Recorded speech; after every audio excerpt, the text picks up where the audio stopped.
ನಮಸ್ತೆ. ನಮ್ಮಿಸ್ hobbies YouTube ಚಾನಲ್ಗೆ ಸ್ವಾಗತ ಸುಸ್ವಾಗತ. ಎಲ್ಲರೂ ಹೇಗಿದ್ದೀರಿ? ತುಂಬ ಚೆನ್ನಾಗಿದ್ದೀರಿ ಅಂತ ಅಂದ್ಕೊಂಡಿದ್ದೀನಿ. ಎಲ್ಲರೂ ಕೂಡ ನನಗೆ ತುಂಬಾ ಪ್ರೋತ್ಸಾಹ ಕೊಡ್ತಿದ್ದೀರಿ. ನಿಮ್ಮೆಲ್ಲರ ಪ್ರೋತ್ಸಾಹಕ್ಕೆ ತುಂಬ ಹೃದಯದ ಧನ್ಯವಾದಗಳು. ನಾನು ನಿಮಗೆ ಇವತ್ತು ಒಂದು ಹೂವಿನ ಬಗ್ಗೆ ಪರಿಚಯ ಮಾಡಬೇಕು ಅಂತ ಅಂದ್ಕೊಂಡಿದ್ದೀನಿ. ಗೊತ್ತಿದೆಯಲ್ಲ, ಈ ಹೂವು ನೋಡಿದ್ದೀರಲ್ವ? ನೋಡದೇ ಇದ್ದರೆ ಈಗ ಈ ವಿಡಿಯೋದಲ್ಲಿ ನೋಡಿಬಿಡಿ. ಇದರ ಹೆಸರು ಕೆಸ್ಕಾರ ಅಂತ ಅಂತಾರೆ, ಕಿಸ್ಕೂರು ಅಂತಾರೆ, ಕೆಂಪು ಕೇಪಳ ಅಂತಲೂ ಅಂತಾರೆ. ತುಂಬಾ ಬೇರೆ ಬೇರೆ ಹೆಸರಿಂದ ಕರೀತಾರೆ ಇದನ್ನು. ನನಗೆ ಗೊತ್ತಿರೋದು ಇಷ್ಟೇ ಹೆಸರು. ಇದು ತುಂಬಾ ಈ ರೀತಿ ಚೆಂಡಾಗಿ ಬೆಳೆಯುತ್ತೆ. ತುಂಬಾ ನೋಡಲಿಕ್ಕೂ ತುಂಬಾ ಆಕರ್ಷಕವಾಗಿದೆ. ಈ ಹೂವಿನ ಬಗ್ಗೆ ಏಕೆ ಹೇಳ್ತಾ ಇದ್ದೀನಿ ಅಂದರೆ, ನೀವು ಈ ಹೂವು ತುಂಬಾ ಪೂಜನೀಯ ಸ್ಥಾನ ಪಡೆದಿರುವಂತಹ ಹೂವು. ಇದು ಪೂಜೆಗೆ, ದೇವಿ ಪೂಜೆಗೆ ತುಂಬಾ ಶ್ರೇಷ್ಠವಾದದ್ದು. ಯಾವುದೇ ಸ್ತ್ರೀ ದೇವಿಗೆ ಸಹ ಈ ಹೂವು ಅಂದರೆ ತುಂಬಾ ಇಷ್ಟ. ಆಕೆಗೆ ನೀವು ಎಷ್ಟೇ ಕಾಸ್ಟ್ಲಿ ಹೂವನ್ನ ತಗೊಂಡೋಗಿ ಪೂಜೆ ಮಾಡಿಸಿದ್ರು ಅವಳಿಗೆ ಈ ಕೇಪಳ ಹೂವು ಒಂದು ಎಸಳು ಇಟ್ಟರೆ ಸಾಕು, ತುಂಬಾ ಖುಷಿ ಪಡ್ತಾಳೆ.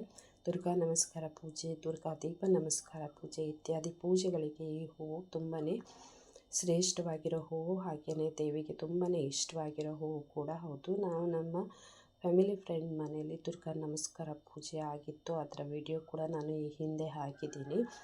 ಆವಾಗ ಈ ಹೂವನ್ನು ನಾವು ಪ್ರತಿ ವರ್ಷ ಸಹ ಅವ್ರ ಮನೆ ಪೂಜೆಗೆ ನಮ್ಮ ಮನೆಯಿಂದನೇ ಹೂವು ತಗೊಂಡು ಹೋಗ್ಬೋದು. ನಮಗೆ ಫೋನ್ ಮಾಡಿ ಹೇಳ್ತಾರೆ ಹೂವು ತಗೊಂಡು ಬನ್ನಿ ಅಂತ.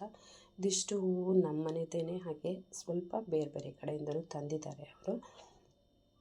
ದುರ್ಗಾ ದೀಪ ನಮಸ್ಕಾರ ಪೂಜೆ ಅಥವಾ ದೇವಿದು ಏನೇ ಪೂಜೆ ಇದ್ದರೂ ಕೂಡ ಸಹ ಈ ಹೂವು ದೇವಿಗೆ ತುಂಬಾ ಇಷ್ಟ. ನೀವು ಇದರಲ್ಲಿ ಕಲರ್ ಹೂಗಳೆಲ್ಲ ಇರುತ್ತೆ, ಆದರೆ ಅದ್ಯಾವುದು ಪೂಜನೀಯ ಸ್ಥಾನ ಪಡೆದಿಲ್ಲ. ಈ ಹೂವು, ಈ ಕೇಪಳ ಅಂದರೆ ಕೆಂಪು ಕೇಪಳ, ಈ ಥರ ಕೇಸರಿ ಬಣ್ಣ ಇದೆಯಲ್ಲ, ಇದು ತುಂಬಾ ಪೂಜನೀಯ ಸ್ಥಾನ ಪಡೆದಿದೆ. ಹಾಗೆ ಎಲ್ಲಾದರೂ ನಿಮ್ಮ ಮನೇಲಿ ಇದನ್ನು ಬೆಳೆಸದೇ ಇದ್ದರೆ ಎಲ್ಲಿಂದಾದರೂ ತಂದು ಒಂದು ಗಿಡನ ಹಾಕಿ ಬೆಳೆಸಿ. ಇದು ಗಿಡಗಳ ಕಟ್ ಮಾಡಿರೋಂಥ ಗಿಡದಲ್ಲೂ ಸಹ ಬೀಜ ಅಂತ ಇಲ್ಲ, ಹಾಗೆಯೇ ಗಿಡನ ಸಹ ನೆಟ್ಟಿದ್ರೆ ಸಹ ತುಂಬ ಚೆನ್ನಾಗಿ ಬೆಳೆಯುತ್ತೆ ಇದು.